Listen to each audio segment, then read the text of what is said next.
Nossa primeira notícia de hoje, olha, difícil de engolir, viu? Tá na manchete do UOL. Vamos dar uma olhadinha? 41 juízes, 41 brasileiros, 41. Ganharam em dezembro mais de 500 mil. Para simplificar para vocês dar uma dimensão, R$ 500 mil em bônus, não é salário não, tá? É bônus. Só em bônus no último mês do ano. Olha a notícia, ao menos 41 juízes de 5 tribunais diferentes receberam mais de R$ 500 mil em direitos eventuais, pagamentos além do salário e de indenizações. O levantamento foi feito pelo UOL no painel de remuneração do Conselho Nacional de Justiça. Esses valores, eles incluem gratificações natalinas, pagamentos retroativos, abonos, indenizações, antecipação de férias. A maior parte não é justificada e consta nos contra-cheques apenas como outros eventos e direitos eventuais. Desses 41 juízes, 27 são do Tribunal de Justiça de Rondônia. Coincidência? Entre eles está o desembargador Péricles Moreira Chagas, que ganhou R$ 735 mil em direitos eventuais. O salário dele em dezembro foi de R$ 330 mil. O teto constitucional, só para a gente lembrar, o máximo que um servidor público deveria receber no Brasil é de R$ 44 mil. Josias, o ministro Fernando Haddad tentou incluir no pacote de corte de gastos do governo essa questão do supersalários do judiciário. Não conseguiu.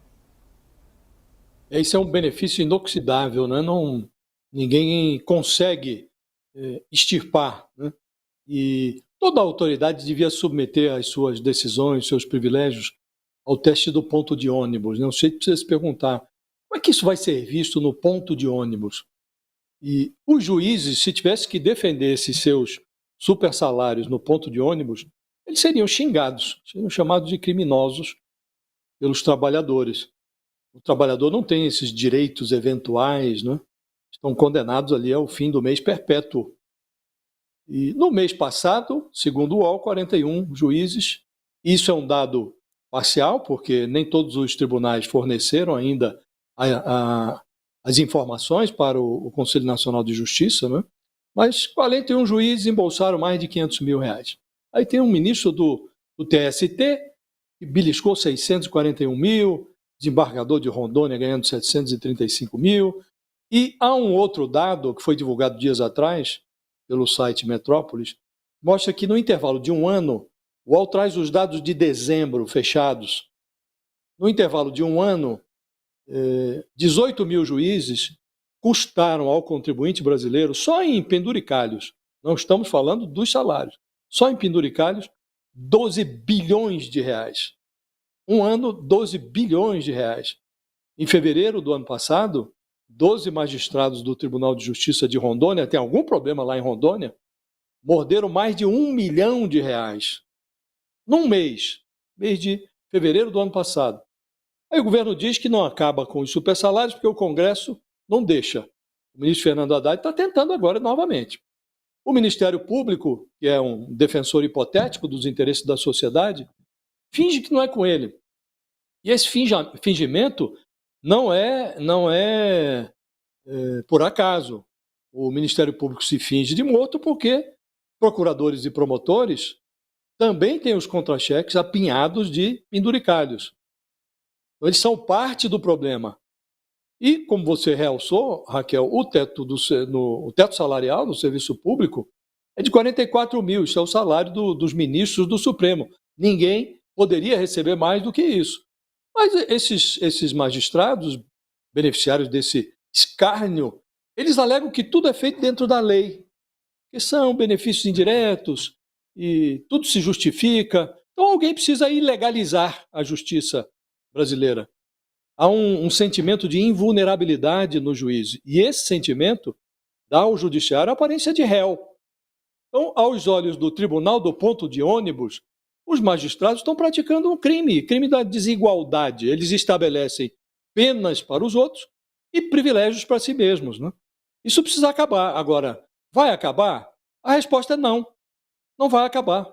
Porque quem deveria fiscalizar também é beneficiário do escárnio, quem deveria propor a interrupção, é o executivo, não tem força para se impor no legislativo, e no Congresso há um fortíssimo lobby do Judiciário, do Ministério Público, e como há muitos parlamentares sob investigação, muita gente no Congresso enrolada no Judiciário, em inquéritos, eles não querem ficar mal com os magistrados, nem com procuradores. Então, é um jogo de empurra eterno, Raquel, e isso não tem fim. E paga a conta o contribuinte brasileiro. As pessoas parecem que esquecem, né? Esse R$500 milhão que foi para o bolso desses 41 juízes em apenas um mês é dinheiro público. Thales, eu fui recuperar aqui o que disse o ministro Luiz Roberto Barroso, que é presidente do Supremo Tribunal Federal, em dezembro, sobre os supersalários, né, do judiciário. E ele defendeu os supersalários, disse que o judiciário não tem nenhuma responsabilidade sobre a crise fiscal no Brasil. Ele disse que os salários altos são necessários para manter a carreira do judiciário atrativo, que devem ser comparados em relação ao mercado jurídico e não ao salário mínimo. Argumentou que os gastos com o judiciário representam apenas 1,2% do PIB. Assim, o ministro tem razão quando ele diz que a crise fiscal do Brasil é muito maior, não são os gastos com o judiciário que vão resolver. Mas existe um problema evidente aí. O STF vira de costas para esse problema, ele se recusa a aceitar, a enxergar que existe um problema? Pois é, Raquel.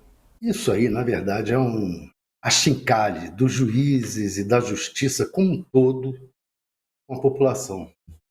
Porque o Conselho Nacional de Justiça, que é quem deveria agir sobre esses casos, nada faz, nada de efetivo, assim como o Supremo Tribunal Federal. Daí essa fala do ministro Luiz Roberto Barroso. Tem a ver isso tudo com o desprezo que as elites brasileiras têm em relação aos pobres e ao país como um todo. São juízes com super salários, políticos com super emendas parlamentares, membros do Poder Executivo com super corrupção, empresários com super subsídios, super desonerações das folhas de pagamento, super sonegadores. Todos eles são super alguma coisa, enquanto o resto da população é super explorada.